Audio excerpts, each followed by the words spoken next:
Everyone from Ted Bundy to billionaires drove that car. Right? I tried to buy that car. Oh, stop!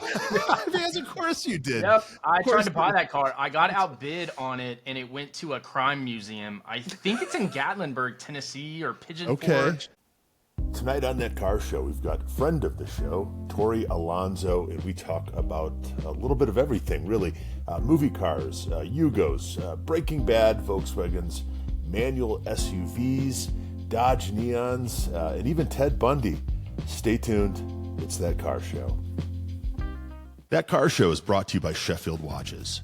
Sheffield is the storied watchmaking brand that was revived a couple of years back by our good friend Jay Turkbus, and it's seen wild success in both the car and watch enthusiast communities. Sheffield offers a wide selection of watches, many inspired by the iconic designs of its 1960s dive models, most notably the one that Jay's parents gave him in 1970, which ignited his lifelong passion for watches. Sheffield watches are high quality, reasonably priced, and a great value. Sheffield has truly become the car guy and car gal's watch of choice. Order your Sheffield watch at SheffieldWatches.com. Give them a follow on the gram at Sheffield_allsport_watches and tell them That Car Show sent you. Hey, it's That Car Show. And if you are watching on video, you are realizing you never know quite what you're going to get when you tune into That Car Show. But Lindsey's here. I'm here. Dan is out doing amazing things. Michael is as well. But we do have a really neat guy and a guy that I'm excited to talk with, and that's Tory Alonzo. Tory happens to be Lindsey's fiance, but has an incredible car history of his own, and I think it's why, or how you two met. And just really glad to have you, Tory. It's good to see you. Well, thanks, guys. I appreciate you guys having me on. Yeah, thanks. It's going to be fun. We're kind of doing this one in a pinch because I'm off to the Colorado Grand this week, and so I'll be out of cell range and all that other wonderful stuff that comes along with being on the Grand. And we'll talk about the Grand a little bit. The car list, guys, this year is just fantastic.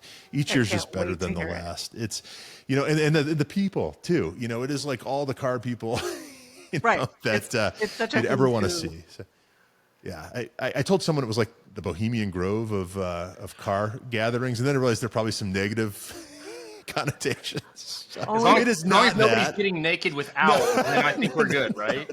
No, you're already ahead of the game. But it's going to be great. But just some wonderful people, some wonderful cars, and it looks like the weather's going to be fantastic as well. But before we get any further, I just want to say thank you. I just want to say thank you. I just want to say thank you to Sasha Slepinov, who was on. I realized I pronounced his last name 3 different ways on the episode. That keeps it exciting, right? Keeps it exciting. What a hell of a guy. That guy is so talented. I think he's just getting started with what he's doing. He's so modest. The cars that he's designed, including the Bugatti Chiron and all this other stuff, and he's got this amazing Nilu 27 car that is just, guys, hot V12, 1,070 horsepower, goes to 11. If you didn't get the connection there in the Spinal Tap reference. Spinal Tap, yeah. And he's also a big heavy metal guy too, so that's hopefully amazing. He appreciated that. But it's a hell of a thing, and like I said, it was a really good episode. We watched it, and I learned so much, and I thought you just did a phenomenal job. Thank you. So the team thanks you, obviously. Thank you. He made it easy. He's just, I could have talked with him for another couple of hours, truly, and he was very accommodating. And hopefully we'll have him on. Yeah, him on again. Tory, you are a Volkswagen guy. I am. But that's kind of just scratching the surface. Yeah, first and foremost, I've always been to old VWs. That's kind of what sparked my whole car journey, I guess you would call it. But a lot of Porsche guys got their start with Volkswagens as well. So my journey is not unlike a lot of other people that I encounter any given day. But that's kind of what got me into Volkswagens. Originally was the first movie I ever saw as a kid was Herbie Goes Bananas in the theater. Wow. Yeah. And it was kind of over for me after that. So I've always been into Volkswagens. I always loved Beetles. And, every now and then I'll branch off into something weird. Like I had a Yugo phase for a while. I had a phase where I was buying Mitsubishi Starions for a while. Like I've gotten into weird things, but I always come back to Volkswagen and Porsche. Yeah. You branch away from the tree every so often, but you always come back. Is a Conquest TSI too far from the tree, or No, I was open to a Conquest TSI too, but I never could. It was, for whatever reason, when I was living in Orlando, it was way easier to find Mitsubishi Starions than it was the Conquests. Interesting. Well, a little context here. So, we've been doing the show with Lindsey now for, I think this is the 25th episode. So that's got to be some sort of, we give each other stainless steel or something. I don't know, but yeah, that's half a year, right? Which is something or close to it. And somewhere along the line, in obviously, Lindsey, I've known you for several years at this point, beyond the show, but we heard about this fiance, and we finally got to meet the fiance, and then we discovered it was Tory, and hell of a guy. We all got along famously, but I didn't appreciate this amazing car history that Tory has, not just as a car guy and a wrench and a collector, but just the people he knows. And I mean, Tory's very well known, not just in the Volkswagen community, but really just in the car community in general. And it's how you two first met. And I won't ask you to tell that whole story, but it's kind of amazing that we're just getting Tory on the show now, because Tory, I guess one of the things I was impressed with, not just your Volkswagen history, but you've had some amazing movie cars, right? Yeah. I think you bring this back to Herbie. I'll let you take it from it does, there. Yeah. So obviously it's funny what you're into as a kid, I think, comes out later in life, when you're able to actually afford it. And the thing that obviously got me into cars originally was Herbie. And so I always wanted to find out what happened to these original Herbie movie cars, because they made quite a few of them over the years. And so what I would do, my move was always to track down the people that had worked on the films. Special effects guys are a wealth of information. And they usually know what happened to the cars. So I started tracking down the special effects guys, and I found out that the first cars that I found were in a junkyard in California, north of LA. And it was a guy that did a lot of stuff with productions, commercials, movies, you name it. He was the guy. He was known as the Jackknife King, is what this guy was known as. His name's George Sack. And what does that mean? Anytime you see an 18-wheeler jackknifing in a movie, he was the guy that they brought in. Okay. I didn't know if he was going to cut you or what. He was the one actually driving the 18-wheeler, and he would jackknife and slide over a car or whatever it was. If it was an 18-wheeler and they needed stunts done, George Sack was your guy. No kidding. And so he was the guy that had initially bought, I think, like 4 or 5 of the original Herbies after Herbie Goes Bananas wrapped. Yeah. And they just sat in this junkyard. And nobody had ever really done anything with them. Another friend of mine who's in the movie car world named Scott Velvet, he owns a museum in Branson, Missouri. He's got literally everything. Like you guys seen were this talking guy. about this earlier. Yeah, he's amazing. I've seen this guy on television. Yeah, he's amazing. And that's where I got the car from Better Call Saul. Like he had the Suzuki Esteem from Better Call Saul. I went and made a deal for that car. But back to the Herbies. So Scott ended up buying all of these cars, and nobody had wanted to mess with them.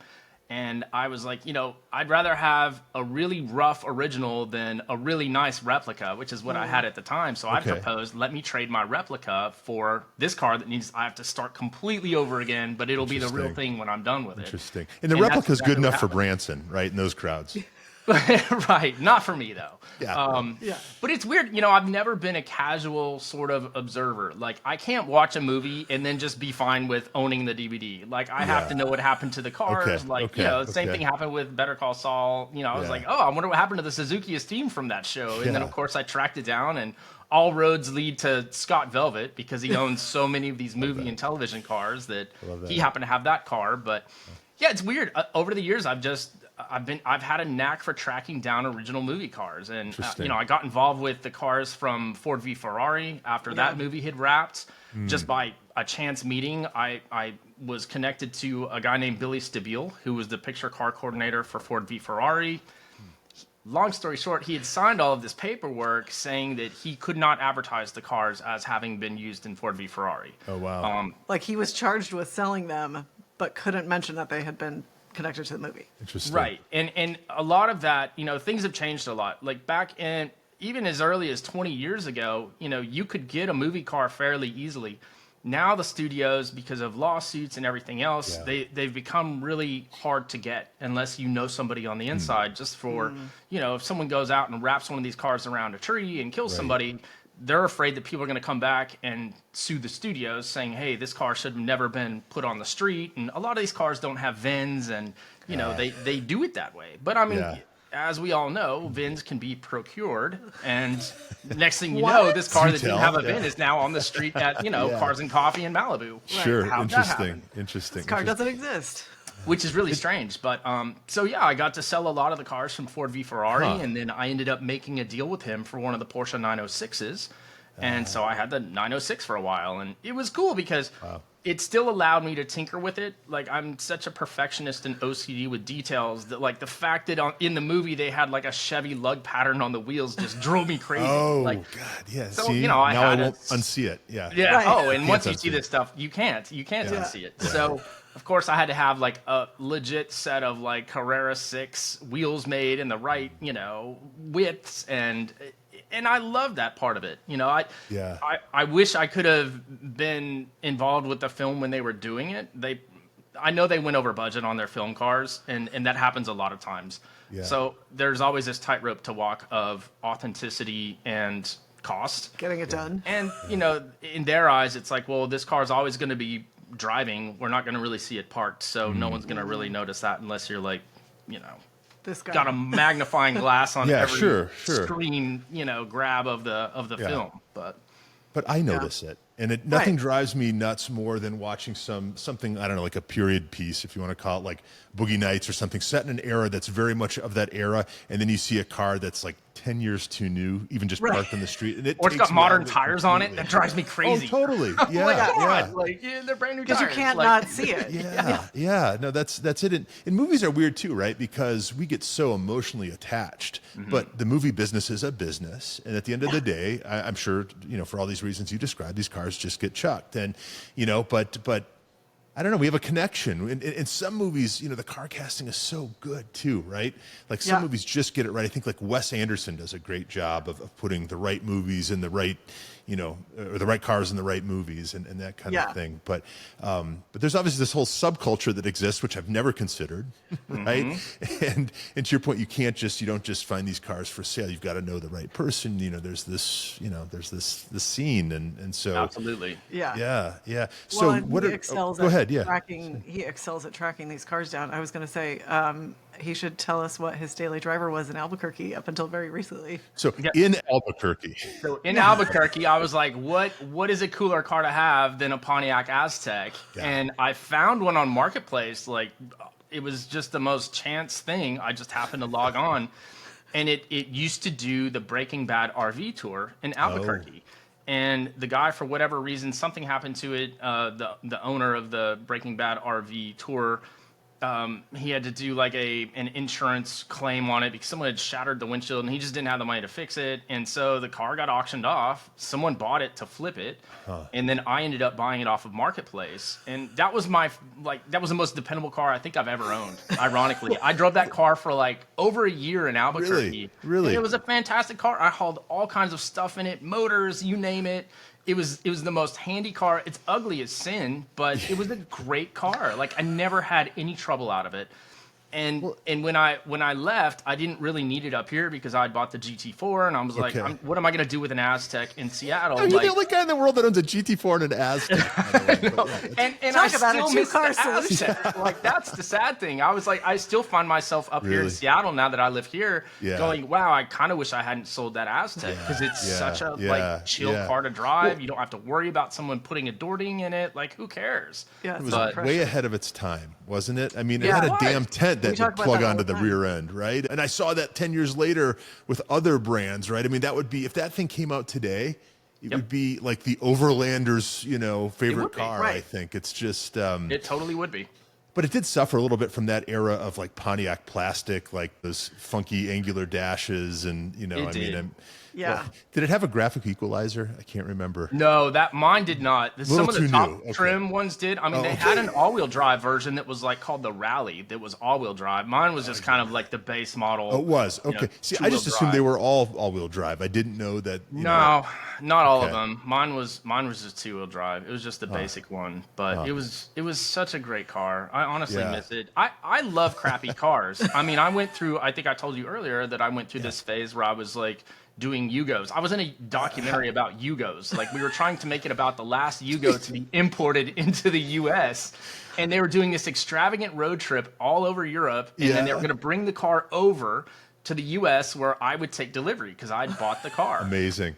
And, Wait, and after it's been it. beat to shit, you're going to take delivery, right? Is that how this works? What's funny is it was like the nicest Yugo I've ever seen, and it was Really? it was a Zastava. Like they were called the Yugos over here, but over there the model name was the Zastava Yugo. It's Zastava here. I mean, that's a much more exciting name. What's funny is they make guns now. Like it's like a gun factory. Like you can get guns then too, and that's why they didn't name them did. that, right? I'll be honest, I did not see that coming. Jack of all trades here, but and it was a great car. I drove it for a long time. It ended up with a Yugo collector in Ohio. There's always another guy that's into them. What first inspired you? Because I mean, you're a little younger than me, but I think you're old enough to remember, like when those were advertised on TV, they were $39.95. I believe the number was right, or something really, really cheap like that. But I mean, what made you lust for one? I mean, was it those sensuous, curves? What was the?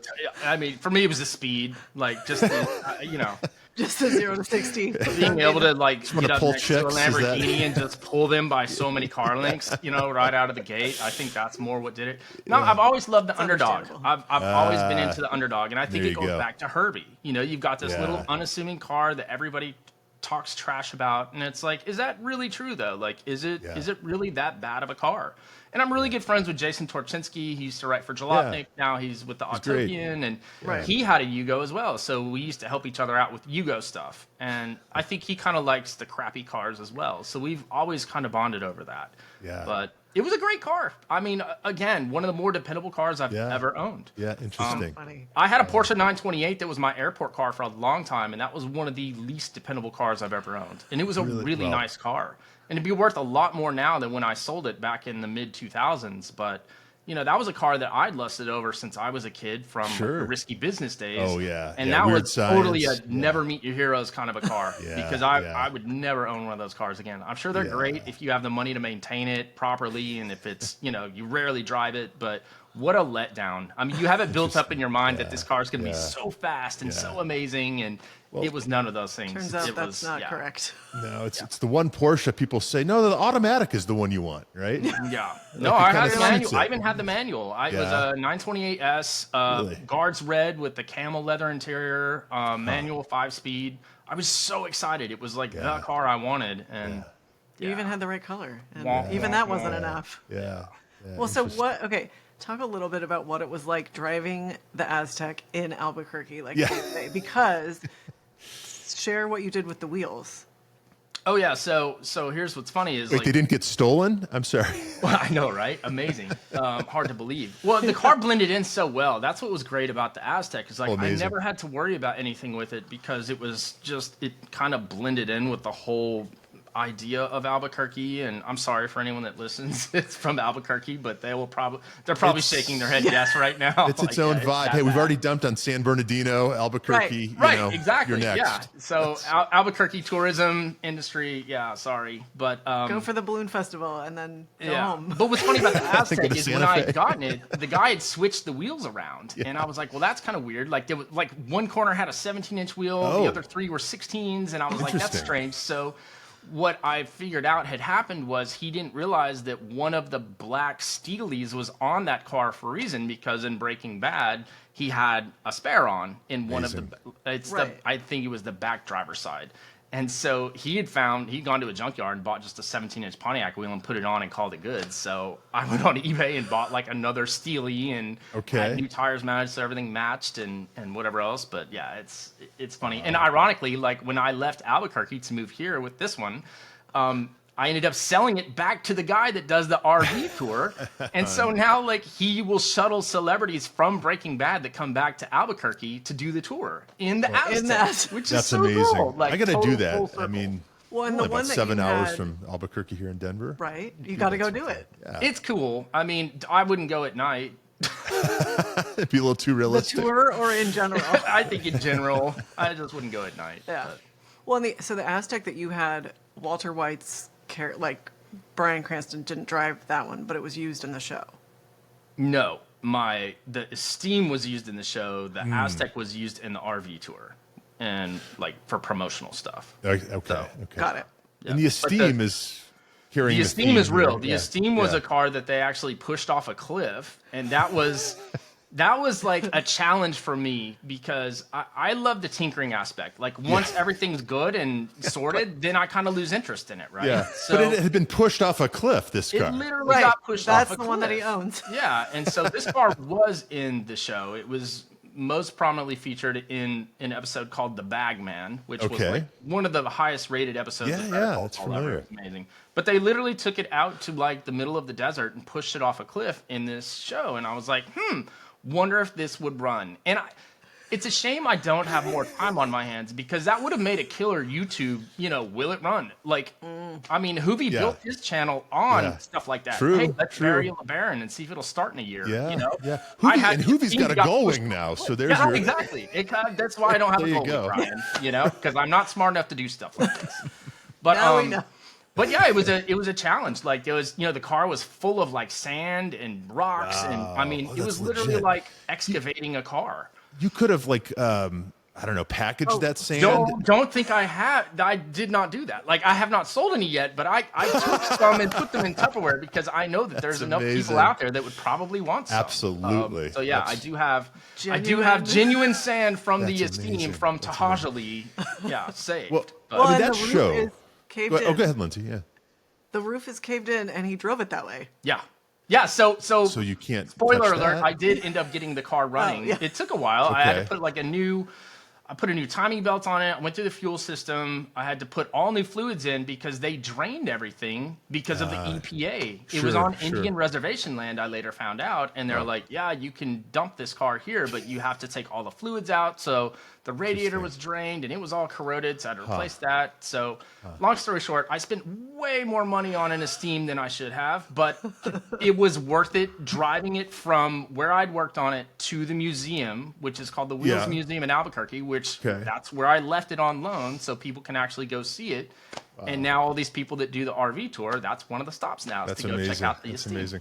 Yeah. We should probably qualify what a Suzuki Esteem is, because I bet there are more than a few people listening who have no idea what this car is. It was kind of what'd you call it, a Honda Civic sort of fighter of its day, tiny little thing. Was Probably, it yeah, it's three-cylinder? really small. Yeah, I would say probably competed more with like a Geo if Geo was even around. That's right. It was a '98. It was a way newer car than what people realize. It was a 1998 Suzuki Esteem. They didn't make them for very long. No, impossible to find parts for. But I love a challenge, so why not? The Swift was the hatchback. The Esteem was the sedan or the coupe, right? Correct. Yeah. And it's the same motor I found out that they used to put in like Geo trackers. There you go. And Suzuki Sidekicks. There you You can funny. get engine parts, but body parts, forget about Okay. it. I bought a whole other Esteem just to use like plastic parts off of. Oh, that's right. And it got crushed when I left Albuquerque. I felt so bad. This was the genre, or this competed, like you said, with some of these other cars, and like the Ford Aspire, ironically had like or had the most ironic names of all the car classes. My sister had one in college. That was her college car. My little kidding. sister. Yeah, that really looked like an one. Easter egg. Yep. Yeah. Shoot. Well, we the parts car was, he forgot he even had the parts car. I'd forgotten about it. Where are you hiding all this stuff? Do you have a So barn? that What's was going in on? Albuquerque. Still, my brother-in-law has a laboratory there, and he had this kind of bullpen on the side. And I didn't even realize until I was about to move, like, oh my gosh, I still have to get rid of this Esteem. I'm I sorry. still have a car there. Rewind 5 seconds. Your brother's in the ABQ and has a lab. Tell us about this lab. I know, right? It's not what you think. He doesn't cook meth. He goes by Heisenberg. It's he used to be a science teacher. Now he's Okay. turned. No, wait. I'm sorry. No, You're it's not super changing boring. my It's mind like here. an environmental lab. So Okay. nothing fun. Yeah. Not as fun as the most pure meth the And country's then he met ever seen. a dropout student who approached him one day and said, "Hey, Right. I've got an idea." Yeah. Wow, I feel that's like I've amazing. heard this story before, but probably not. You get royalties. Your brother get royalties each month. You get a nice big fat check.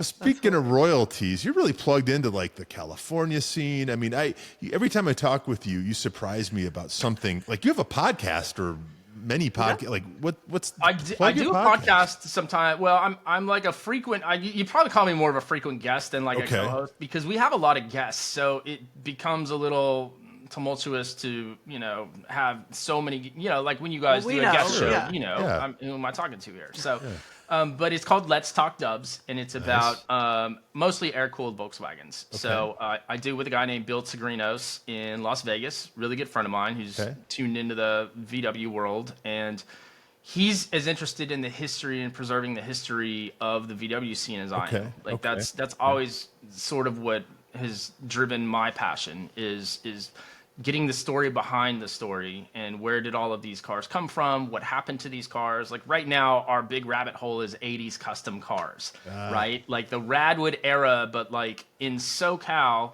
the Volkswagen scene in the 80s was unlike anything anyone's ever seen. I mean, there were tens of thousands of people that would attend these shows in Orange County.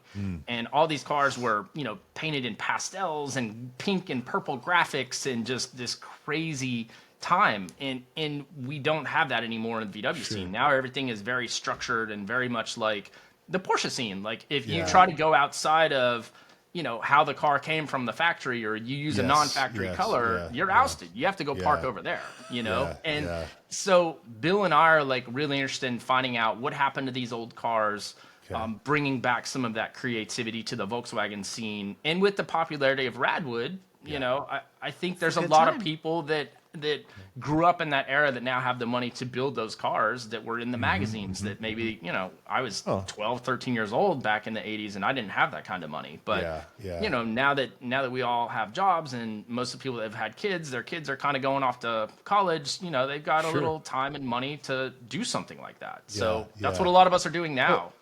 Well, obviously there's this Porsche parallel and, Thursday I spent my day down at the 356 registry annual gathering down at Porsche Colorado Springs, and that was amazing. I'd never seen 200 356s together.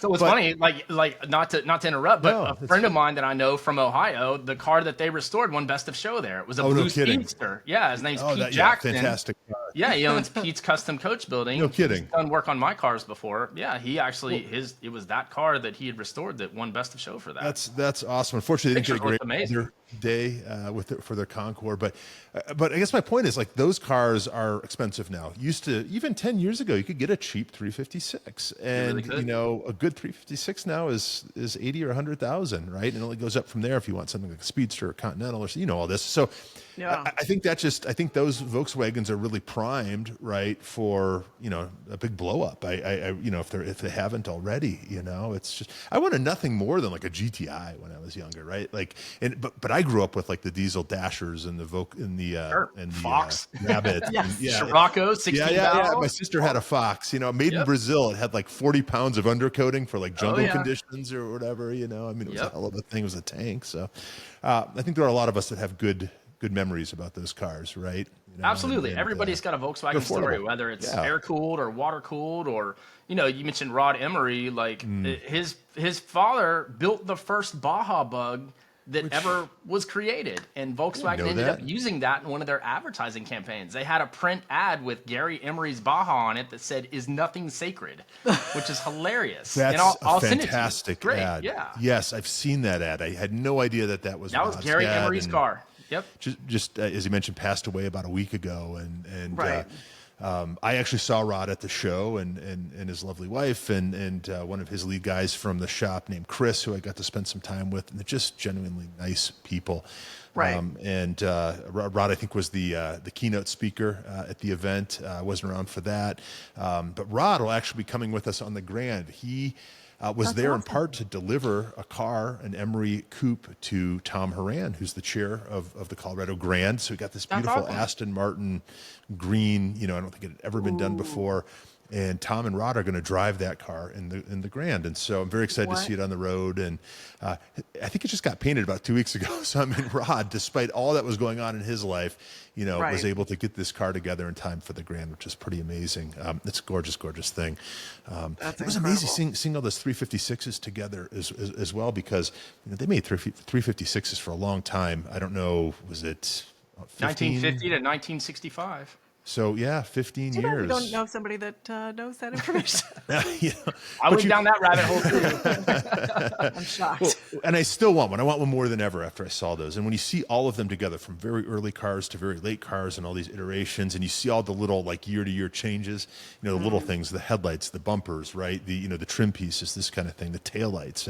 And I've never been a patina car guy ever. Never wanted patina. I'm so against like that fake patina and all that. But there were some 356s there that just look so good. They look better than the nicely polished cars. These cars with history. They were one owner cars, original owners.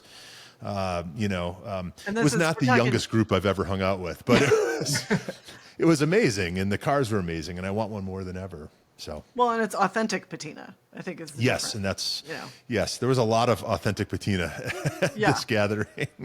Well, I'll tell you something too that like a lot of people don't realize as well is when you restore a car, usually the smell goes away. And I'm big on car smells. Yeah. And I know I'm not the only one, because when we did a documentary about Volkswagens, we had a whole section about how a VW smells. And for so many people, that's such a connection to your first experience as a VW. Everybody always remembers the little cubby in the back behind the rear window where they would climb when they were a kid. Yeah. And everyone always remembers the smell. And 356s have a very distinct smell too, because they were using a lot of the same materials. Yes. And when you restore a car, you never get that smell back. And No. Yeah, because you don't it's have not the same. No. Yeah, because you don't have the authentic adhesives and fabrics, and they've aged to a certain point.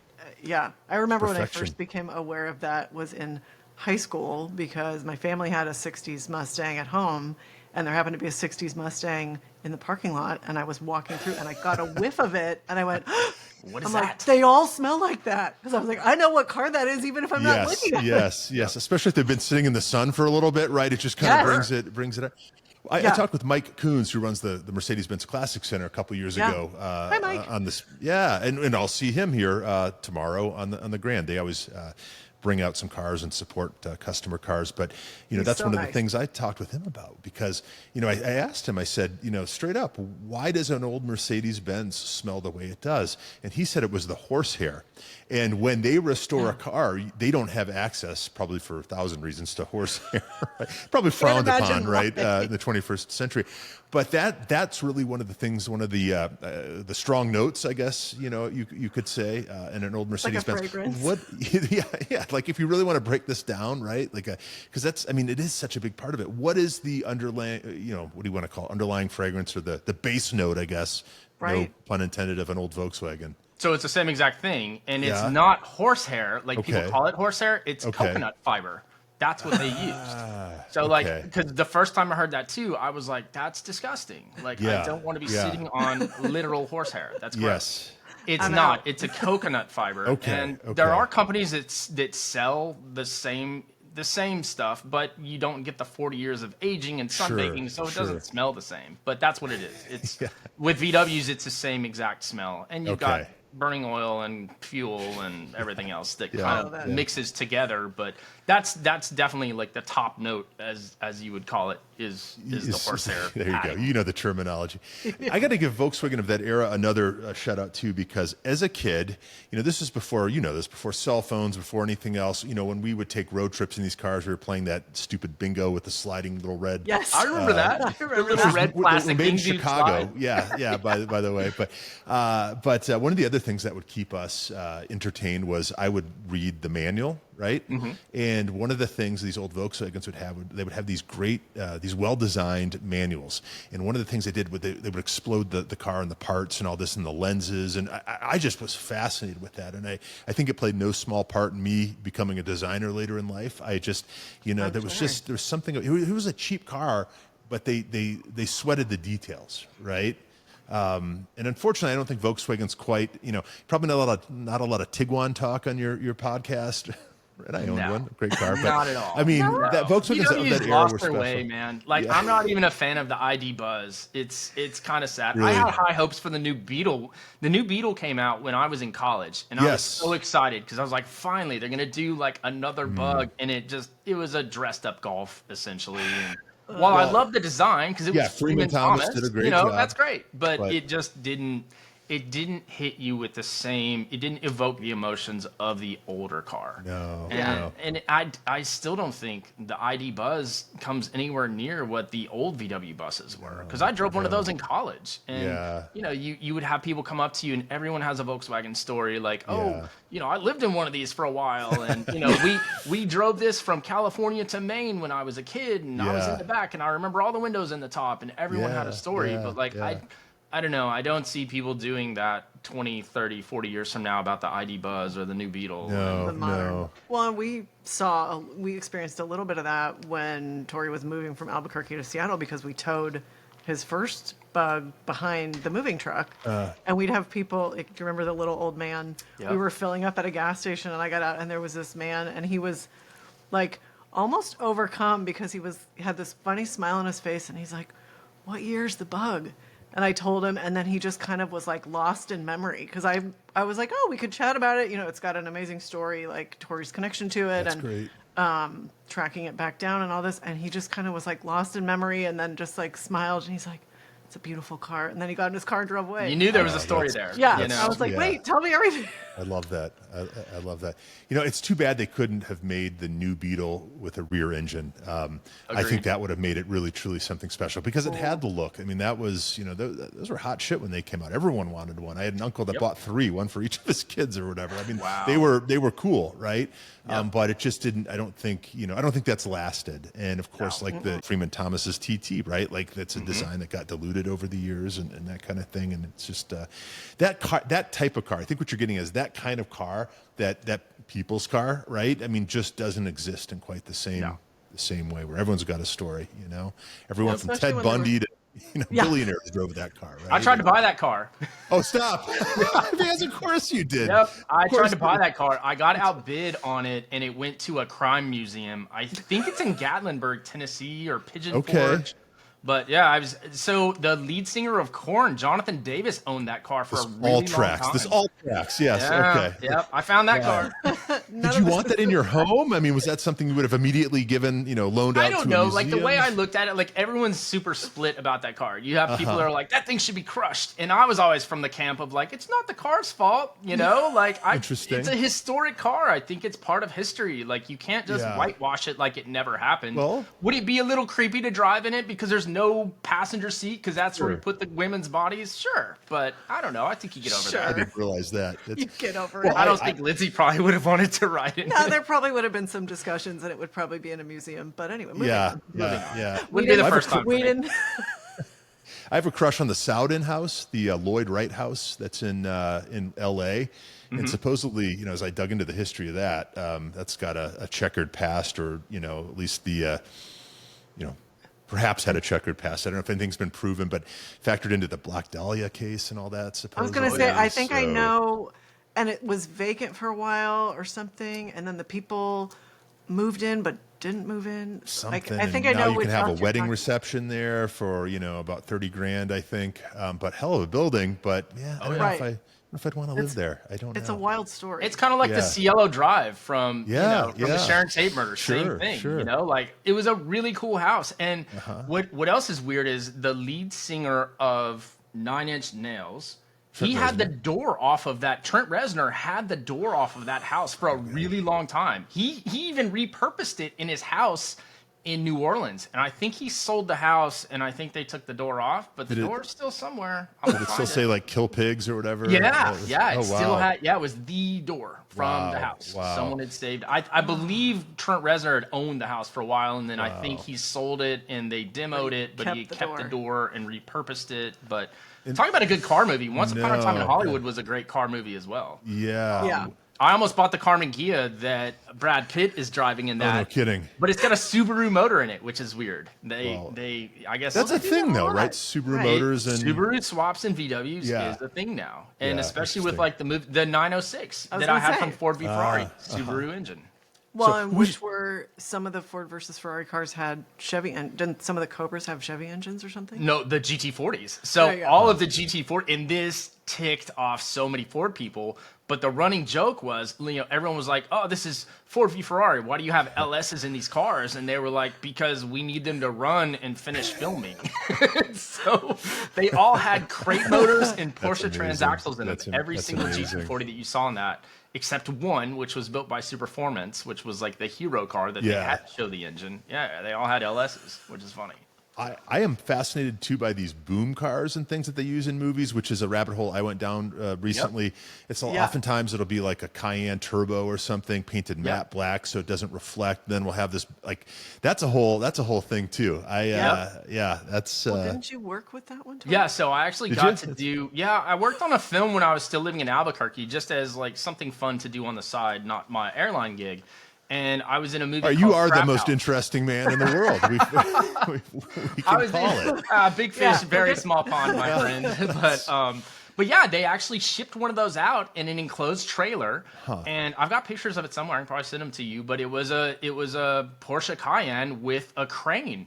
And the crane is remote operated. There's a jump seat in the back behind the hatch, and they've got monitors and everything set up. And I was a passenger in an RV. I was photo doubling an actor called Bobby Cannavale. He's been in a lot of stuff. Oh, sure, he's great.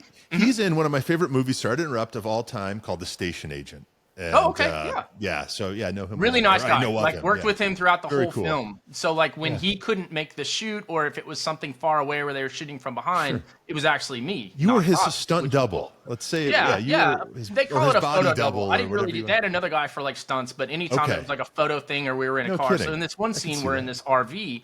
And we spent all morning just running up and down this abandoned highway that was closed off. But this Porsche would come up and then, pass us. And then the crane would be all over the place and getting all these weird angles. But it was all remote controlled from the back of the Cayenne. It was fascinating. It was so cool. That really is. As much as I hate cutting into a Porsche of any type, I mean, that's pretty cool. That's a Porsche with a story, right? That's a good reason. I mean, and it was an automatic. So it's not like it would have been worth $150,000 or anything. True. How about that? Was it you that posted that today? I think everyone's posting about that today. Okay. He definitely sent it Motor to Cars all of us, posted. but yeah. Oh my god. That was and the comments section on that, on the Cars and Bids post after the auction closed, the comments are amazing. Yeah, so for those that don't know, there was a car that closed yesterday on Cars and Bids. It was like a 2014 Cayenne. Was it a Cayenne or a Macan? Cayenne. Yeah, base green with or tan S or interior, I think. $150,000. I think it's $125,000. Was it a GTS? Oh, was that what it was? I think. I don't even think it was a GTS. No, I didn't think so either. And it was like an hour-long bidding war that went back and forth. It kept resetting, I guess.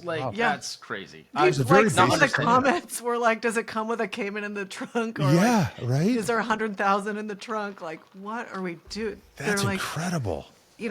Manual obviously is amazing, but they're at the end of the day, it's a decade-old Cayenne. Yeah. I don't think those were known in their day as being particularly wonderful, or hence they weren't very popular. I mean, and I know manual SUVs are rare, and I am a big fan, but that gave me pause. I mean, do we sell your manual X3 now? I mean, just saying. Apparently, the market is hot. I say go for it. I mean, get on it, because there's how many for people $150,000. Well, and how many people bid on it that didn't win that might be very interested in a manual X3? Absolutely, I mean, plus it's celebrity owned. You've got a story, and but it's got provenance. That's GT3 money, right? It might be a 991, but I mean, that's GT3 money. Yeah. All right. Yeah, I'll take the GT3. Thank you very much. Yeah, exactly. Wow. That's crazy. Well, but that reminds me of talk about the film, what they did to put together the Esteem for filming. Yeah. You remember the film car, the Franken Esteem? Oh yeah. So Jason Torchinsky actually did an article on this. I sent him all these pictures because my friend Scott actually owns the filming car for the Esteem. So rather than use a Cayenne with a crane, they grafted the front of a Suzuki Esteem to a Ford Windstar. So they could put all the camera equipment in the back and shoot from the back to see the driver's point of view. Wow. It's the craziest thing. I'll send you a hell of a picture thing. It's insane with the links that they will go through to film with cars. And I think what the craziest part about that one is that they left 4 inches of the front of the driver's door, the back portion of the driver's door, and then the rest of the car, instead of like cutting it where the door, Sure. like evenly. So you have like this strip of door, and then Drives me crazy when I see it. My OCD just goes bonkers when I see it. Like, there's so many other ways they could have fabricated it better, but yeah. Wow, that's it was never going to be a thing of beauty, but no. That's wild. Well, what's in your garage now? Because you've now moved to Seattle. You've yes. I have, yeah. So here, I still have cars scattered all over the country. I still have. It's better than having kids scattered all over the country, I guess. That's true. I may have those too. They just haven't found me yet. But never. No, just kidding, ma'am. This is an RBC. No, I still You're have. in the same room if you're watching, even though it's a split screen. About to get real awkward. Yeah. Where do I look? Yeah, no, I still have quite a few Volkswagens. I have, so up here in Seattle, we brought the car I care the most about, the last one I would ever sell, but it was my very first car. It was a 66 Bug. You own your very first car? I do. I tracked Amazing. it back down. My dad sold it when I went away at college, and it was to save the house and make the mortgage payment. My dad had fallen on hard times, and the car was in the garage for safekeeping, and I came home to do laundry one weekend, and it was gone. Wow. And it took me 20 years, Ryan, to find that car, track it back down, and get it back. So that's my number one, like, best car story. That we could do a whole podcast just on that. Yeah. Tracking down your first car and finding it again. Yeah. Also, how did that conversation go? The thrill of the hunt and finding it again, and does it live up to how good it was when you remembered it? And, Sure. We should absolutely do that because it's great. Yeah. It's great. It's amazing. That's what he picked me up in at the airport in Albuquerque when he was moving, and it was like it felt very perfect. Yeah, that's amazing. So I've got that car. I've got obviously the GT4 that Lindsey and I just picked up that we road trip to see you in. Straight piped. Yeah. It's come a long way since you've seen it. I've done a lot of stuff to it. It's pretty great when I saw it. Yeah, no, I've got some Manthai racing wheels that are going to be going on it soon, but I have to change so much stuff on it. They're 18s, right? So going from 20s to 18s, the calipers that are on this car won't fit, so you have to put a 996 GT3 front caliper on it, which is like pretty funny. $3,000 for the pair of those. Wow. I had to buy some Porsche Motorsport toe links for the back, so they'll clear the back wheels. But those will be going on probably this winter. Okay. But I've got that car. I've got another car. So we were talking about the 80s VW scene earlier. Yeah. I've got a car that I'm putting together right now with a friend of mine in Reno that was one of the best show car builders, for VWs back in the 80s. His name's Steve Connect.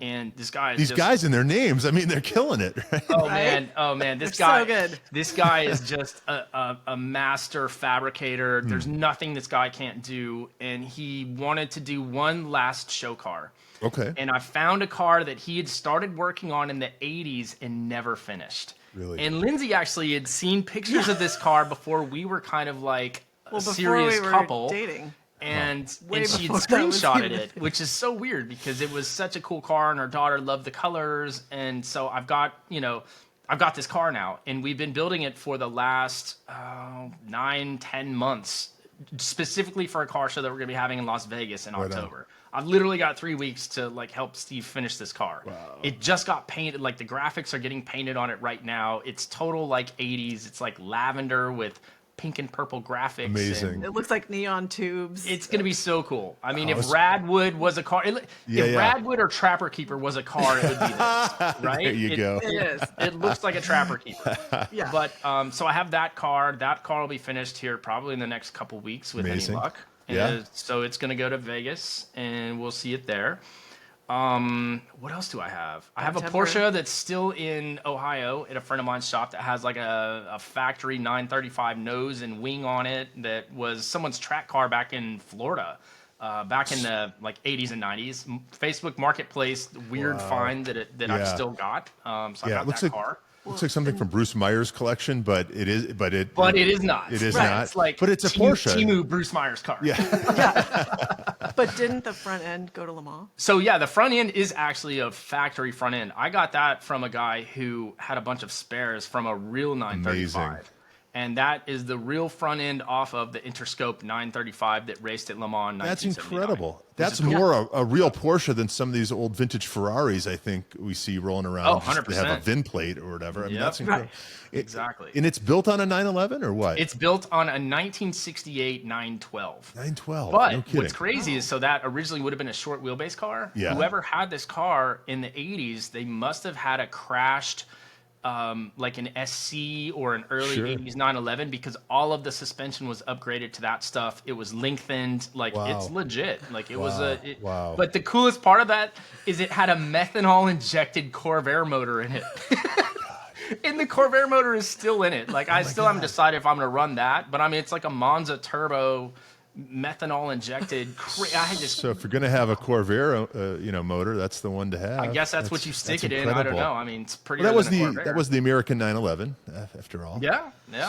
So I don't know. So I still have that car. That's on the back burner until I get this Roadster done. I've got another 80s show car called Bad Temper that will be in Vegas. Great I just trailered that thing from Albuquerque out to Vegas. Man, I got stuff everywhere. It's a problem. I've got a Baja Bug still in Albuquerque. Do you really? Yeah, there's just stuff in the lab. Yeah, at the lab. Yeah, exactly. It's not going to get crushed. It might get stolen, but it won't get crushed. It's like trying to name the Seven Dwarfs when we start counting the cars. Yeah, I mean, at one point, she and I had like tallied it up, and I think we had like 12 or 13 cars at one point. But then I sold the Aztec, and we're down a couple now. I crushed one of the Esteems. They're dropping like flies. Yeah, they are. So. Yeah, wow. Yeah, good thing Pontiac got that name in while they still could, though, too, right? I don't think you could call something the Aztec. Probably not. Anymore. I don't know. Although they're not really around to complain. No, not really. It's a terrible joke. But, somebody would get upset on their behalf, probably, the way things were going. Right. It's so weird. Like, I watch your show, obviously, and you guys Appreciate will that. mention a car, and then immediately, like, I'll see it. It'll manifest itself. But, like, the other day, like, you were talking about the Saturn Skies, and there's, like, a Saturn Sky, like, in our building, like, down in the parking garage I'd never seen before. And then, like, yesterday I was driving to go get a pizza, and there was a first gen TT that drove by. Really? I'm like, oh my gosh, like, we were You just just don't talking about see. Freeman Thomas. Like, No. you don't see first You don't gen see them. TTs You don't see anywhere, them. anywhere anymore. No. But No. Well, we didn't talk about this on the show, but what was the Honda we saw yesterday? we saw a CRX SI.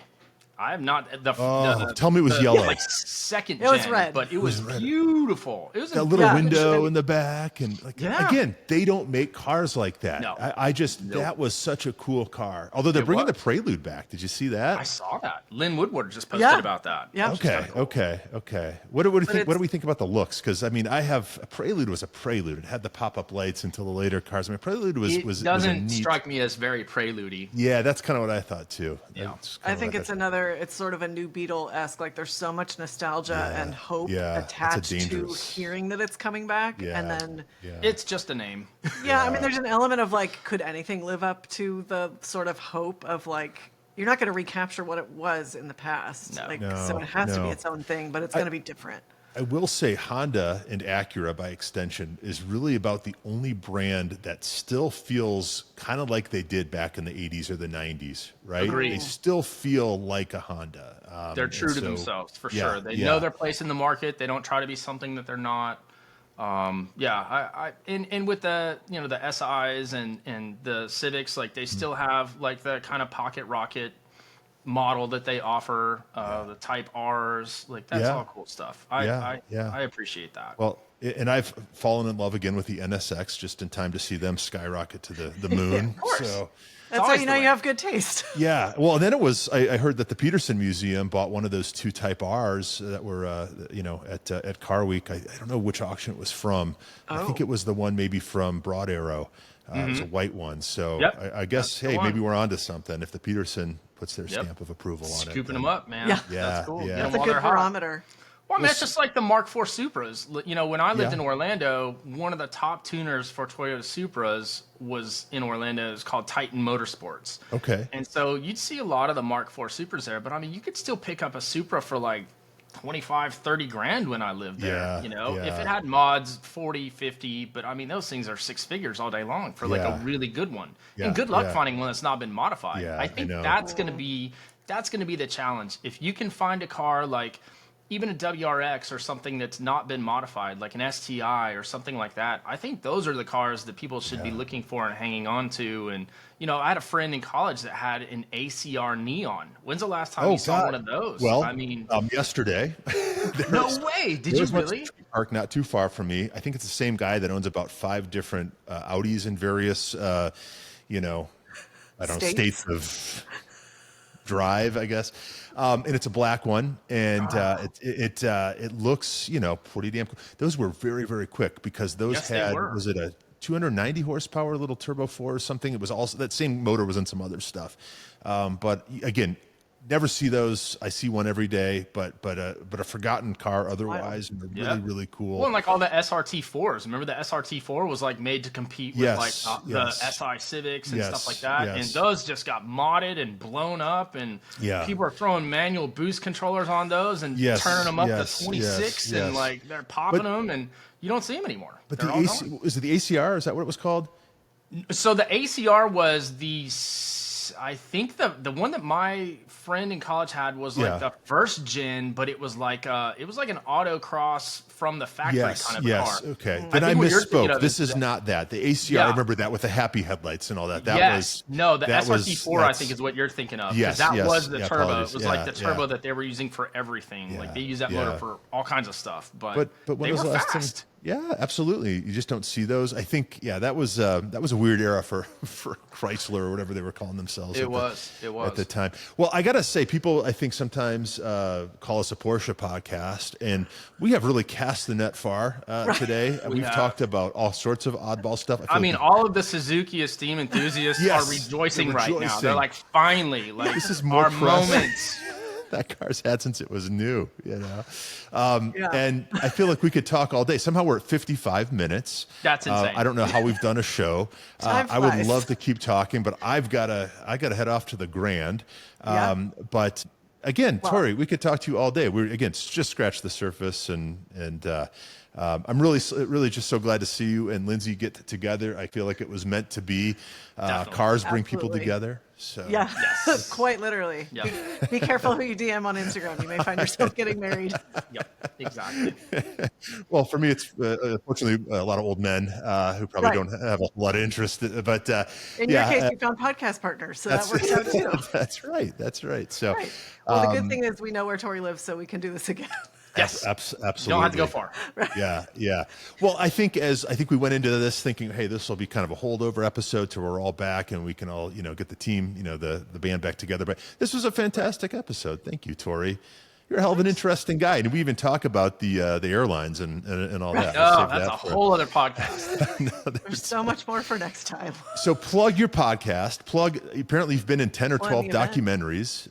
Where do we find? So Netflix. You have an IMDb page. What's? I never kept up with the IMDb. I probably could, even with the stuff that I did in Albuquerque. But no, if anyone wants to watch it, I think it's available on like Amazon Prime. You might have to pay for it now, but Adam Carolla actually distributed our documentary. It was called The Bug Movie, The Life and Times of the People's Car. Yeah. And it's probably about 10 years old now, but it's still pretty relevant. Absolutely. It's a great documentary if anyone ever wants to check it out. It should be on Amazon Prime. The podcast that I do sometimes is called Let's Talk Dubs. Okay. I'm sure Bill would appreciate people checking that out. And then if anyone's interested in hitting up that show in Vegas, it's going to be October 2nd to the 4th.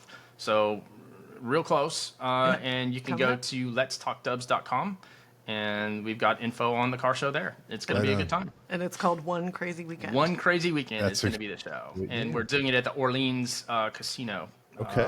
So it should be a fun time. And look for the bright lavender Volkswagen. Love it. Probably pretty close by.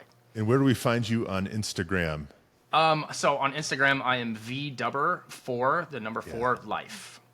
And Tory's the guy behind these wonderful vignettes around the podcast. He does them for us and Spike's Car Radio, I think, and a couple of other outlets. And they're really, really excellent. And well, they're so much fun. I enjoy like listening to the show, and it's like, that's funny, that's a joke. So it's cool. It's kind of become my little obsession. That's your thing. Well, and we realized a few weeks ago that is actually how we initially first got connected, was through the recaps. So thank God for the recaps. That's what we should color. That's amazing.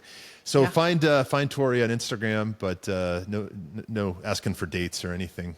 He's a very handsome guy. I mean, I was just complimenting him on his hair before we got on the show, and so. I mean, but Lindsey, I'll let you wrap this up. I've done way too much talking, and he is your fiance, and he is. That's true. No, I appreciate him coming on, and I think this was a super fun conversation. Obviously, there's so much more to talk about. I mean, as we saw when we all had lunch, we couldn't stop talking. Yeah. But thanks for joining us, and remember, always be driving. Thanks, Tory.